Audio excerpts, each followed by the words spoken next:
തിരുവനന്തപുരം കോർപ്പറേഷനിൽ ഈ സാമ്പത്തിക വർഷത്തെ മരാമത്ത് ജോലികൾ സമയബന്ധിതമായി പൂർത്തിയാക്കുന്നതിനായി മേയർ വി രാജേഷിൻ്റെ അധ്യക്ഷതയിൽ കൗൺസിലർമാർ, കോൺട്രാക്ടർമാർ, എഞ്ചിനീയറിംഗ് വിങ്ങിലെ ജീവനക്കാർ എന്നിവരുടെ സംയുക്ത യോഗം ചേർന്നു. നിർമ്മാണ പ്രവർത്തനങ്ങളിൽ ഭരണസമിതിയുടെ വ്യക്തമായ നയങ്ങൾ വ്യക്തമാക്കാനും നിലവിലുള്ള തടസ്സങ്ങൾ മാറ്റാനുമാണ് ഈ അടിയന്തര യോഗം വിളിച്ചു ചേർത്തത്. ഈ യോഗത്തിൽ ഉയർന്നു വന്ന പ്രധാന തീരുമാനങ്ങളും വിവരങ്ങളും കോർപ്പറേഷന്റെ കീഴിലുള്ള വിവിധ വികസന നിർമ്മാണ പ്രവർത്തനങ്ങൾ നിശ്ചിത സമയത്തിനകം തന്നെ പൂർത്തിയാക്കണമെന്ന് മേയർ കർശന നിർദ്ദേശം നൽകി.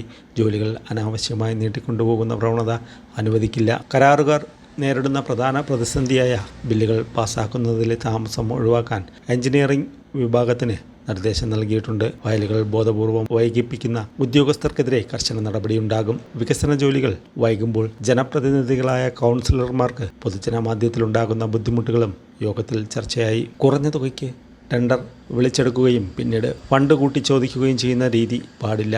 കൃത്യമായി പണി പൂർത്തിയാക്കാൻ സാമ്പത്തിക ശേഷിയുള്ള കരാറുകാർ മാത്രമേ കോർപ്പറേഷൻ ജോലികൾ ഏറ്റെടുക്കാവൂ എന്ന് മേയർ വ്യക്തമാക്കി. പല കരാറുകാരും ലോണെടുത്തും സ്വന്തം ആസ്തികൾ പണയപ്പെടുത്തിയുമാണ് നിർമ്മാണ പ്രവർത്തനങ്ങൾ നടത്തുന്നത് എന്നതിനാൽ അവരുടെ ന്യായമായ പ്രശ്നങ്ങൾ പരിഹരിക്കാൻ കോർപ്പറേഷൻ ഒപ്പമുണ്ടാകുമെന്ന് ഭരണസമിതി ഉറപ്പു നൽകി. നൂറുകണക്കിന് കരാറുകാരും കോർപ്പറേഷനിലെ മുഴുവൻ വാർഡ് കൗൺസിലർമാരും എഞ്ചിനീയറിംഗ് ഉദ്യോഗസ്ഥരും പങ്കെടുത്ത ഈ സംയുക്ത യോഗം കോർപ്പറേഷന്റെ പ്രവർത്തനങ്ങൾ കൂടുതൽ വേഗത്തിലാക്കാൻ സഹായിക്കുമെന്ന് മേയർ വി രാജേഷ് പ്രത്യാശ പ്രകടിപ്പിച്ചു.